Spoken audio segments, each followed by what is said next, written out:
জাতীয় পার্টি ছাড়া অন্য যেই দলগুলো আছে, ফর এক্সাম্পল জামাত বা এনসিপি, তাদের হাঁকডাক আছে, কিন্তু মাঠে ভোটের কি অবস্থা এটা তারা খুব ভালো করেই জানে।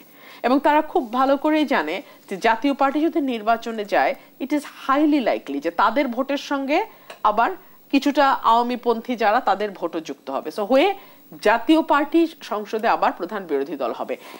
এটাই কি চলতে থাকবে কিনা ব্যারিস্টার রবিন ফারহানা?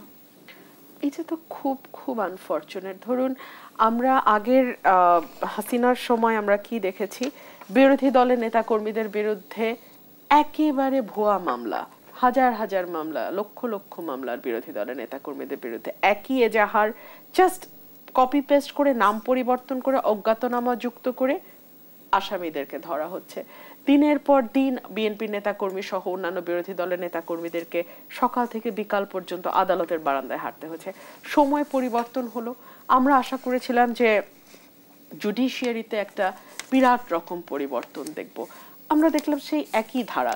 ধরুন এই যে আওয়ামী লীগের যারা 15 বছর ধরে লুটপাট তন্ত্র চালিয়েছে, মাফিয়া তন্ত্র চালিয়েছে, গুম বিচার বহির্ভূত হত্যা করেছে, নেতাকর্মীদের উপরে অবর্ণনীয় নির্যাতন করেছে 15 বছর, এরপরে তো জুলাই এবং আগস্ট মাসে এই 1 মাস 5 দিন তারা যেই বিভৎস নারকীয় হত্যাকাণ্ড বাংলাদেশে চালিয়েছে, তাদের বিরুদ্ধে তো সুষ্ঠু সঠিক অভিযোগ দিয়ে মামলা দায়ের হতে পারত।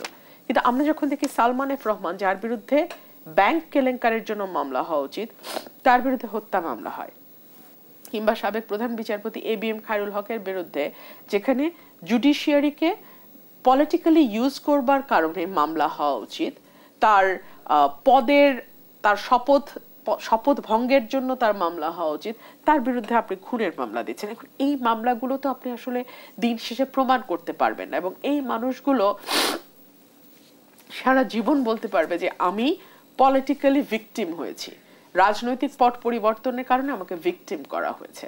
সো আমরা আশা করেছিলাম এই জায়গাগুলোতে পরিবর্তন আসবে, আসে নাই। উল্টো আমরা দেখেছি যে জুডিশিয়ারিতে এমন অনেক নতুন নতুন ঘটনা ঘটেছে যার প্রেক্ষিতে সিনিয়র অ্যাডভোকেট সারা হোসেন পর্যন্ত বলতে বাধ্য হয়েছে যে কোর্টগুলো এখন রায় দেবে কি, কোর্টগুলো তো আদেশ দিতেই ভয় পাচ্ছে। আমরা তো কোর্টগুলোতে রেগুলার প্রতিদিন যাই, বিকাল পর্যন্ত কোর্টে থাকি, আমরা তো কোর্টের অবস্থা দেখি, কোর্টগুলোকে শেকি করে ফেলা হয়েছে। সো এগুলো আমাদের জন্য ভবিষ্যতে কোনো ভালো ফল বয়ে আনবে না। 5ই আগস্টের পরে আমি অন্তত স্বপ্ন দেখেছিলাম যে একটা ঐক্যবদ্ধ বাংলাদেশ, একটা আইনের শাসনের বাংলাদেশ, চেরি পিকিং এর মতো পিক অ্যান্ড চুজ করে আইন কারোর উপরে প্রয়োগ হবে, কারোর উপরে হবে না, কারোর জন্য বিশেষ আইন হবে, কারোর জন্য হবে না, এই জায়গা থেকে বাংলাদেশকে মুক্ত করে আনতে। বাট আনফরচুনেটলি সেটা হয় নাই। অন্তত জাতীয় পার্টি নিষিদ্ধের যে আলোচনা চলছে বা যে দাবি দেওয়া উঠেছে, এর পেছনে আসলে সমীকরণটা কি? সমীকরণ খুব সিম্পল। জাতীয় পার্টি ছাড়া অন্য যেই দলগুলো আছে, ফর এক্সাম্পল জামাত বা এনসিপি, তাদের হাঁকডাক আছে, কিন্তু মাঠে ভোটের কি অবস্থা এটা তারা খুব ভালো করেই জানে।